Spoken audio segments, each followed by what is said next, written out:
자, 피해자가 스토킹 가해자가 되는 순간에 대해서 말씀을 드리고 싶은데요. 만약에 스토킹으로 신고나 고소를 당하셨는데도 여전히 피해자라고 생각하고 계시다면 위험한 상태라고 보셔야 돼요. 자, 왜 피해자가 스토킹 가해자가 되는 걸까요? 제가 변호사 업무하면서 최근 상담에서 많이 봤습니다. 전 연인이나 전 배우자 또는 불륜의 피해자, 성적 자기결정권 침해 피해자, 성범죄 피해자 등 억울하신 분들이 상대방의 자백을 유도하거나 사과를 받거나 재발 방지 경고를 하기 위해서 또는 진짜 문제 해결을 위해서 상대방에게 연락을 하다가 어느 순간 스토킹으로 역고소당하는 그런 사례들입니다. 자, 이런 분들 상대가 먼저 잘못했다. 이런 논리로 들어가면 무너질 수밖에 없습니다. 철저하게 스토킹 구성 요건 판단 기준에 따라서 진술을 재구성하고 경찰 조사 받으셔야 돼요.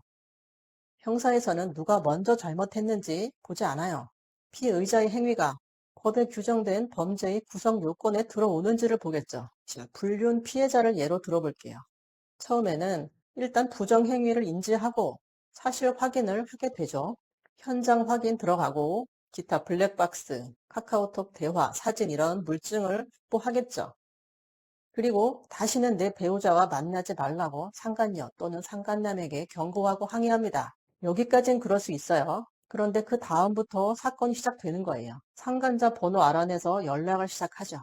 반복적으로 전화하고 문자를 보내는 거예요. 다시는 만나지 말라는 기본이고 회사에 알리겠다. 가족에게 알리겠다라고 압박을 하죠. 상대방 사진 몰래 찍어서 전송하기도 합니다. 상대방이 전화번호를 바꾸니까 아예 사칭 인스타그램 만들어서 또 연락해요.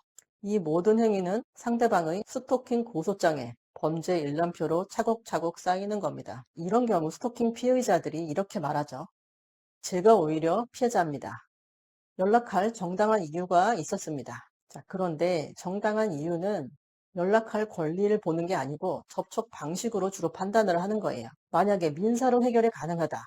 형사 고소로 해결이 가능하다.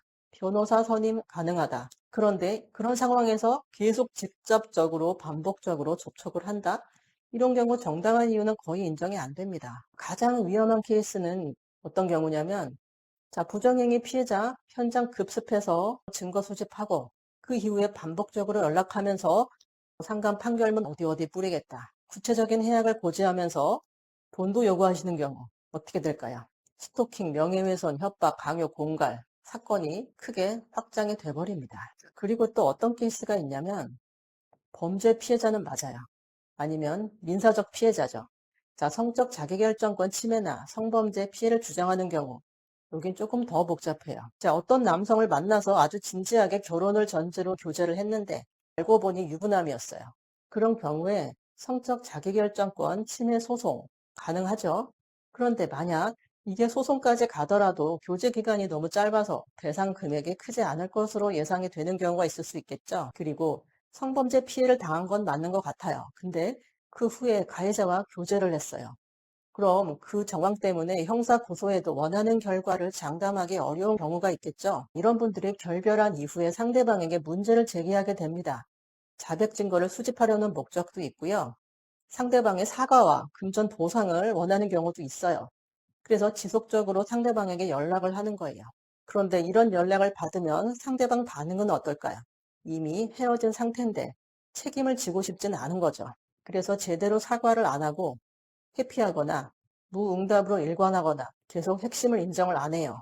그럼 피해자분들은 더 화가 나서 더 반복적으로 접촉을 하겠죠. 그러다 보면 진짜 감정이 너무 격화가 돼서 위협적인 발언까지 이어지게 됩니다. 네 만행을 고발해서 평생 사회생활 못하게 하겠다 이런 발언까지 나오게 돼요. 그럼 상대방은 실제로 불안하거나 공포심을 느껴서 스토킹으로 고소를 하게 되는 겁니다. 만약에 여기에 온라인 스토킹 행위까지 결합되면 정보통신망법상 명예훼손과 스토킹이 결합될 거예요.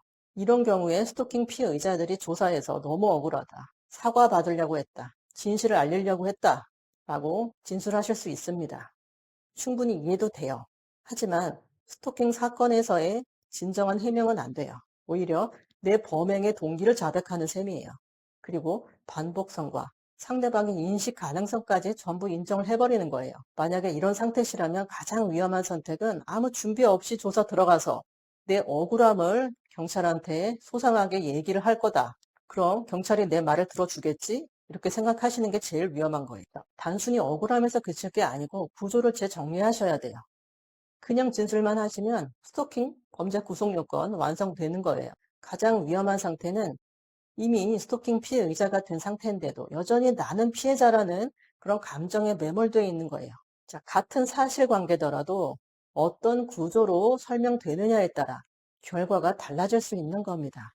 조사 전에 정리할 수 있는 시간은 한 번이에요. 되는 것과 안 되는 것을 구분해드리는 김민정 변호사였습니다.